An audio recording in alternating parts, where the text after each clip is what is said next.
opportunity here. Let's start way in the back was the first hand I saw, and then we'll work our way forward in the room. Please identify yourself. Thank you. Welby Layman with Walmart. You describe an Iran that would be secular and pluralist. One of the areas of pluralism is, of course, a plural set of opinions about secularism versus Islamic Republic versus maybe other options. Are there hybrid options or other ways of maximizing respect for that sort of pluralism? Look, separation of church and state in my book is a prerequisite to actual democracy, and we have had the proof of it in numerous different Western democracies. The degree of laïcité, as the French will say, may vary a little bit. In France, you cannot even wear an actual symbol that defines your faith, whether it's the Star of David or Allah or the cross, whatever it is. In America, you can. There may be some differences.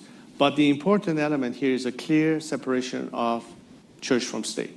That's definitely a foregone conclusion in Iran. In fact, it will be in the advantage of the Shiite faith as well.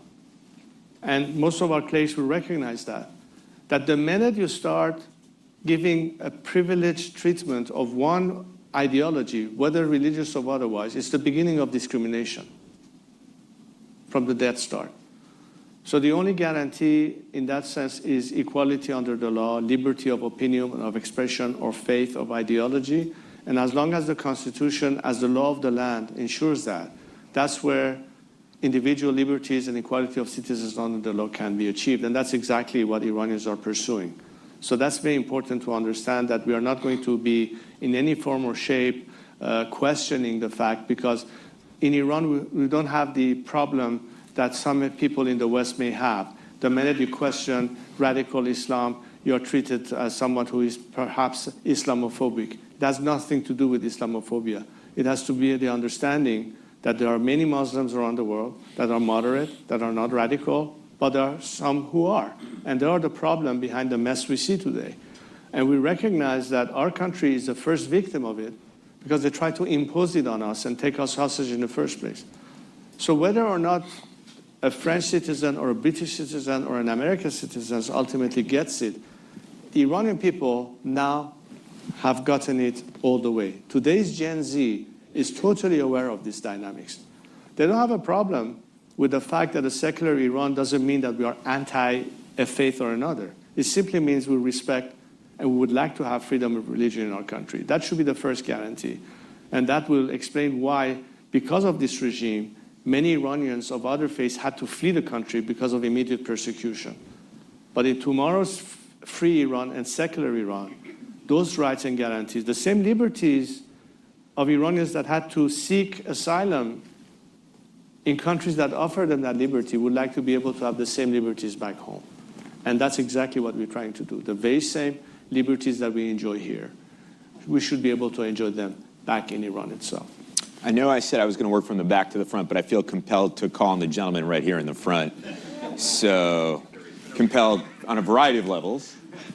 Mike Froman, President of the Council, thank you for being here. When you envisage a possible uprising, how do you assess the relative importance of factors like economic deprivation, desire for democracy, desire for more just day-to-day social freedom, and something you mentioned in passing, ethnic tensions, the non-Persian elements of Iran, the Turkic, the Azeri, the other populations, the other minorities that may feel aggrieved. How do you see the various drivers of a potential uprising being assessed? Well, again, a lot of what we have seen in recent years, gathering of Iranians around Cyrus the Great's tomb in Pasargad, all the way to the Mahsa Amini uprising, and basically the slogans that have been used or chanted in Iran as early as last week, as late as last week, and throughout these years, it's all pointing to a collective national, if you will, slogan. And they keep saying, from Zahedan to, I don't know, the other side of the country, our life is dedicated to this cause of liberation. We'll get our country back. The country getting back is for all of them, whether you are from Baluchistan or from Kurdistan or from Azerbaijan. It transcends anything that would be otherwise considered that, is this really sectarian or is it really national? You know, Iranians as a whole have always felt as part of that country for centuries. We never had this issue that this regime has created before the revolution. Nobody would walk the street and say, oh, this guy is Muslim, this guy is Jewish, this guy is Baha'i, or so on or so forth. Our national team was comprised of representatives of various faiths and religions. It was our national team. Everybody was Iranian. Iranian Kurd, Iranian Azeri, Iranian Jew, Iranian Zoroastrian, and so on and so forth.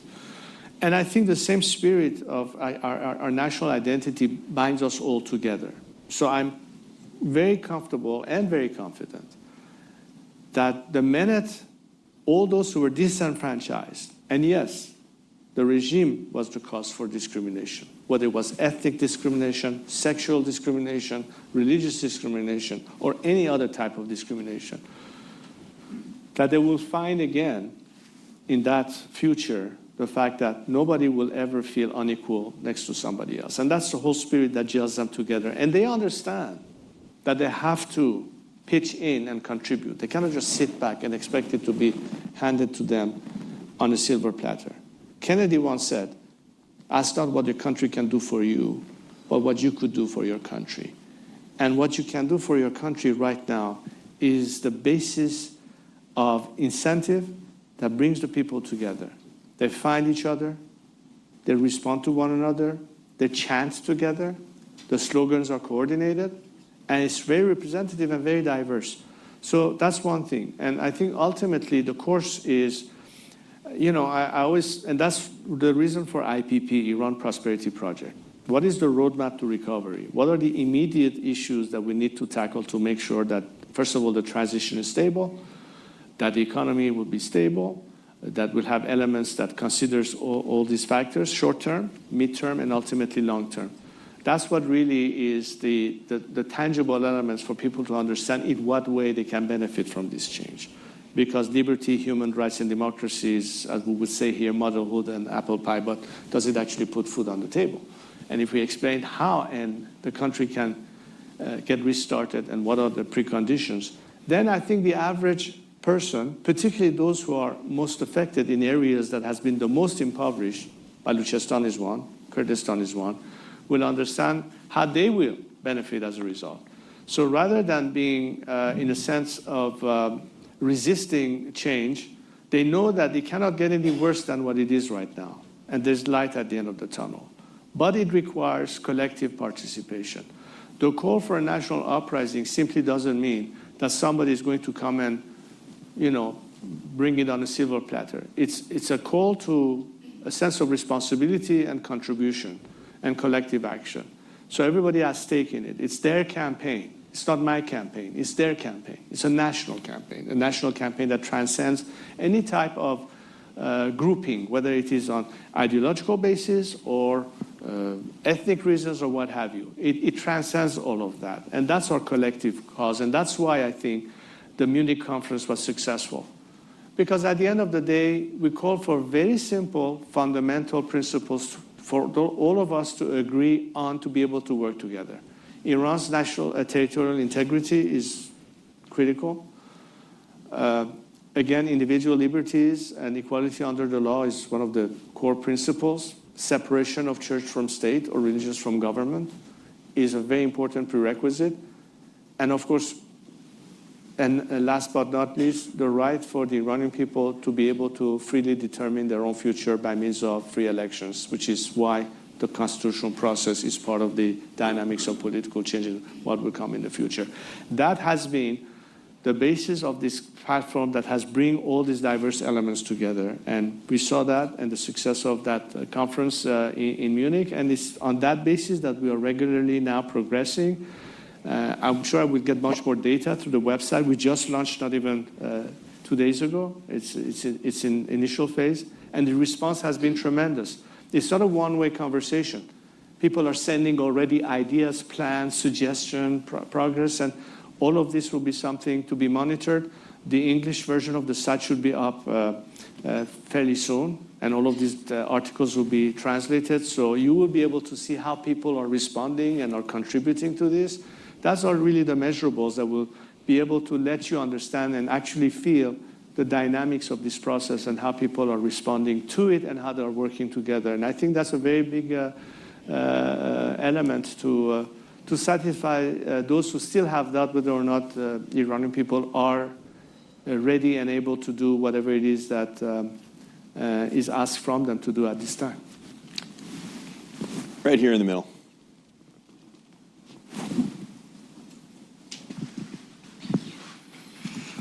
Hi, I'm Leslie Warner.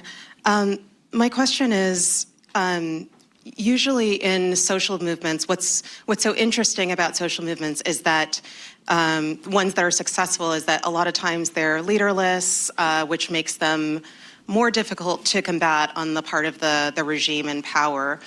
And what you've described is a very, very diverse array of people, which I think is a huge strength. And it appears that they're mobilized by opposition to the current regime. My question is, when the regime falls, what actions do you think need to be taken to maintain the cohesiveness of that group? Because what we've seen in other cases of regime transition and general political transitions is that there's a lot of cohesion against the regime, and then there's a bit of a vacuum sometimes that can be filled by often nefarious actors while the civilians get their act together and try and figure out how they're going to move forward. So once the element of the regime that you are all opposed to is gone, how do you maintain cohesion among a diverse array of actors? Thank you. That's a great question. Actually, again, one of the first elements and projects that IPP has been focusing on is the first 100 days. The regime has collapsed. What do we do the first 100 days? How is the composition of that interim governance be composed of, and by whom and with whom? To what extent there is a leading team that offers that transition, the advisory team, preparing the stage for the election of people's representative at the Constitutional Assembly, which should be ultimately the methodology of determining ultimately what future secular system people want, so that they can start drafting the text of that constitution that will be offered to the nation by means of referendum to ratify or not. All of these elements in detail are being, as we speak, discussed, not just behind closed doors. In fact, IPP has given a 45-day period for people to respond to that, chime in, critique it, tweak it, so everybody agrees on the mechanics of that change and who has what role in it, whether you are representative of a political organization or you are an activist or you are an economic expert or a legal expert, so on and so forth. What I think is very important is that I don't think we have too much of an issue in the sense of people questioning whether or not this should be the course. The issue is more making sure that we are not missing an element that could be a challenge. For instance, when you look at truth and reconciliation, what happened in South Africa, when we are thinking about transitional justice, what do we do with the remnant of elements that are in the regime and have to face justice? What needs to be done in terms of incorporating the majority of the civil bureaucracy and the people who, of course, are taking sides with the movement and are now moving away from the regime. These are the actual mechanics and details that are, I think, important for us to be able to ensure a smoother transition. And I think the majority of the groups I've talked to, whether they're monarchists or Republicans or in the center or the right or the left, are not right now campaigning as a political party to win an election to form a government. They're here understanding that we need to make sure that we have a common platform to make sure that that phase is managed successfully and prepare themselves so the day when we will need to conduct elections to form the next government, our political parties are ready to step in and, like in any other democracy, have their own campaigns, and ultimately a winner is decided that forms the future government, whether it's the president or prime minister. So I think on that course of action, the priority lines are defined, what we do in this phase between now until the regime collapses, but particularly what needs to happen immediately after that. So I think that this process means that it is acknowledged and accepted by the majority of the participants. So it's not like in the blind. It's not like, okay, we are discovering something new. And the reason we're trying to be as transparent and as clear as possible, it's because unlike what happened in 1978, when the majority had no clue of what will be the outcome of this regime, this time we're not saying, let's just get rid of this regime, then we'll see what happens, which is what they were saying at the time. Let's get rid of the Shah, then we'll see what happens. But this time we say, what do we need instead? How it's going to be done? And here's the mechanics of it. So everybody understands from day one, every step of the way, in a very transparent way. And I think that's an element that in fact solidifies the unity rather than people being doubtful and take exception. At least that's the method we have implemented, and it has paid off. Right here, Barbara Slavin. Thank you very much. Hi, Barbara Slavin from the Stimson Center. Two questions. You have expressed a lot of support for sanctions, yet we see that Iran, which had a large middle class until about 2010, 2012, has seen its economy collapse since the imposition of so-called maximum pressure. This means people are poorer, it's harder for them to come out in the streets. What makes you think more maximum pressure is going to achieve the desired results? And the second... One question, Barbara. One question. I have to ask about your identification with Israel and whether you think that is appropriate. Please. Okay. One question. Somebody else. There's lots of people who want to ask questions. Go ahead. Well, look, the Iranian people don't blame the West for their poverty. They blame the regime and everything it has done to bring them to the stage at which they are right now. I think it's only the apologists and the contrarians for the regime narrative that toe this line that, sanctioning the country is bad, and this is going to impoverish the people. Look, we are in a war against this regime as Iranians, and we are willing to tighten the belts to survive. Our problem is not assuming the sanctions. Our problem is every time we had a chance, they've been thrown under the bus. They've been thrown under the bus under the Obama administration. They were in the Green Movement. They were thrown under the bus by the Biden administration after the Massa movement. Are we going to be thrown under the bus yet again? Because as long as this regime is there, the economic situation is going to continue. But once this regime is gone, there comes the opportunity to come out of this misery. What has delayed our liberalizing ourselves from the misery is because of the wrong policy of your governments.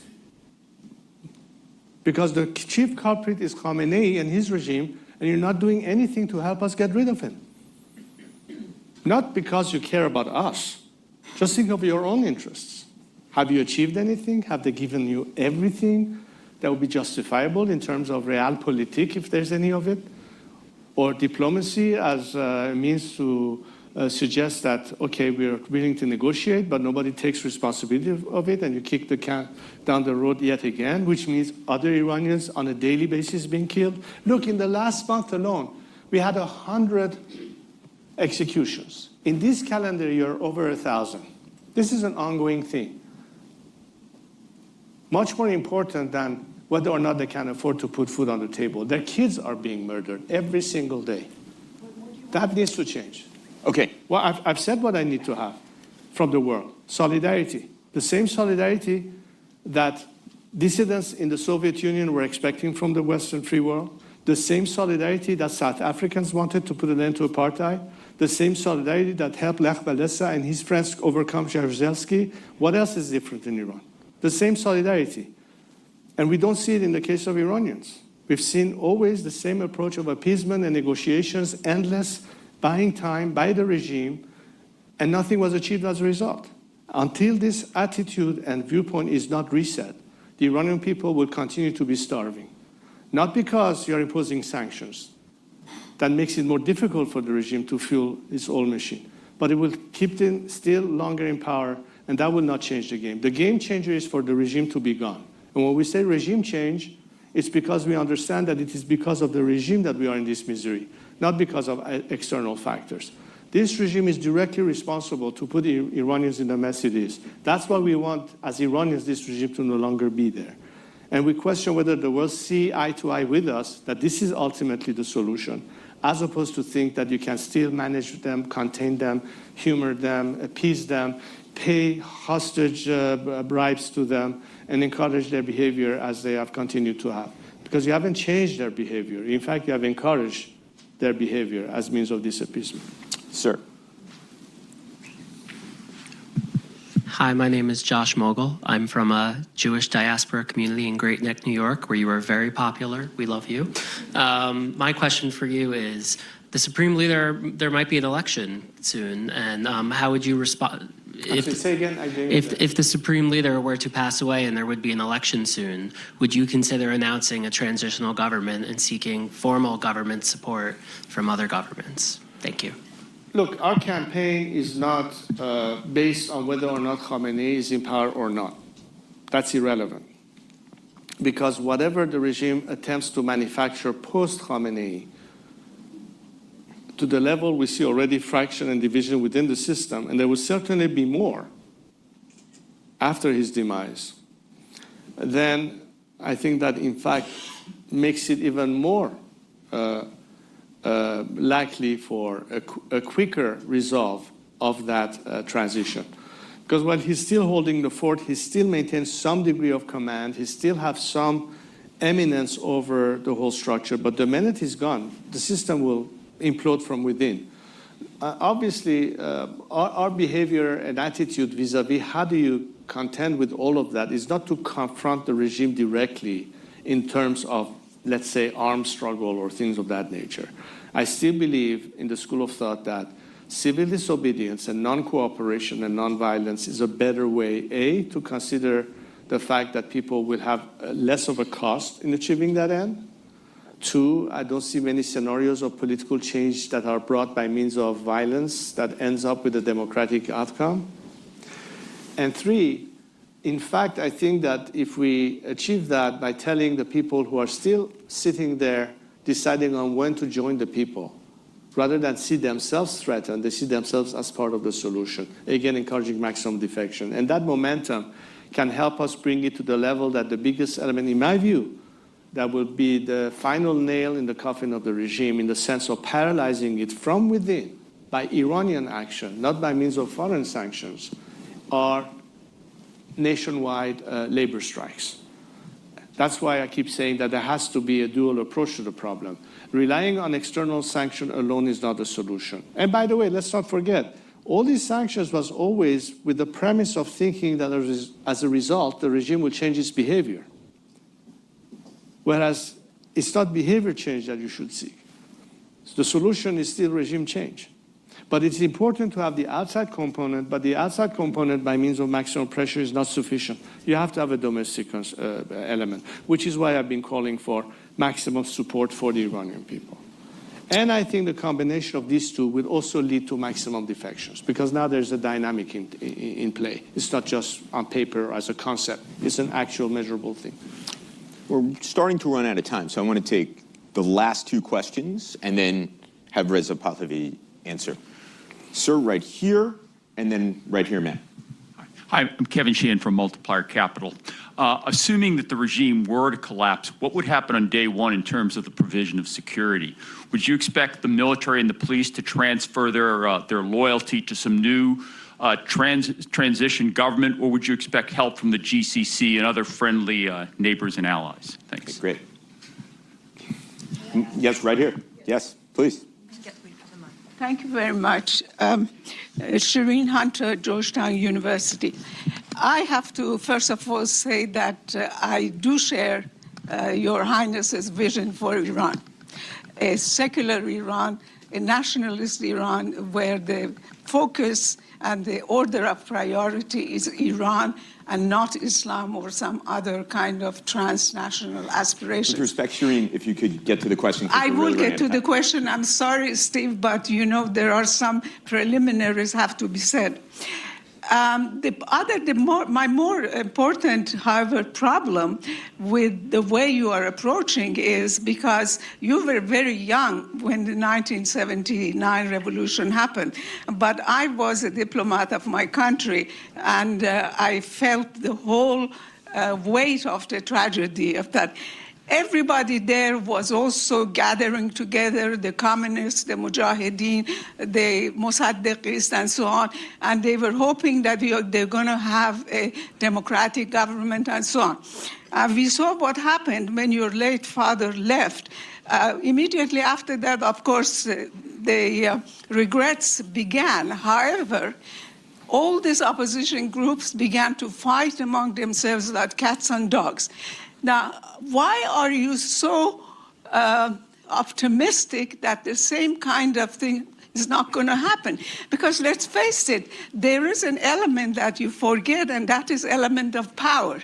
That's the question. Why are you so optimistic? One last word, please, Steve.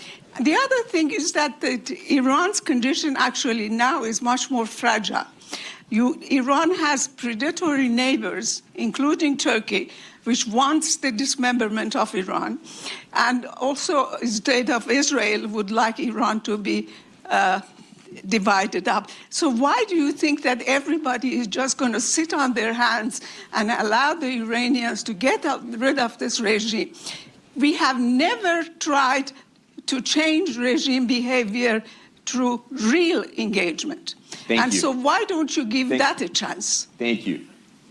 I'm not sure ultimately what the specific question is, because that's almost like I think, you know, one course. My first job in Washington was a research associate at CSIS, and Shireen Hunter, she was a force of nature then, and she's still a force of nature now. I think and I totally forgot what the first question was. The first question, maybe you why can would, remind me? Yeah, and then we finish with that. And the other question about in the immediate aftermath of security, if we could do it in about 35 seconds. Okay. Why are you optimistic? Was the first question? That was Shireen's first question. Okay. Was why are you given the history of the revolution? Right. And there was lots of hope for real progressive change. Why are you optimistic that this time, if the regime were to collapse, that you would have a different outcome? You would have a more democratic, open society in Iran, that it wouldn't revert to some sort of authoritarian system? I think the biggest element that gives me confidence is not what the elite says, but what the grassroots says. Today, Iran's grassroots, the people on the streets, by the millions across the country, are chanting death to the dictator. In 1978, what drove the agenda was not the masses on the streets. It was certain intellectual circles, mostly the Marxists and the Islamists, who found some interest in common against the previous establishment, that drove the narrative. Some remnant of those still exist, but they're irrelevant because the grassroots have passed way beyond that point. The millions of Iranian youth today, the Gen Z of Iran today, is very clear on what it wants and what it doesn't want. And at the end of the day, they are the ones who will define the future.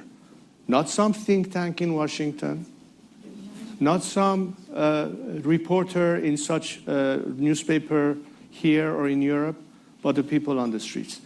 And those within the Iranian intelligentsia, academic centers, activists, civil society, advocates, lawyers, doctors, scientists, who catch up to that ask and that demand and are here to serve what these people at the end of the day want for themselves, are going to be the factor that would determine it. If everything we said right now was sort of crafted or engineered or designed in some office, in some building, writing a script for a country, I would have said, sure, maybe we don't know what the hell we're doing. All I'm doing is facilitating and maximizing the chance for that grassroots to succeed.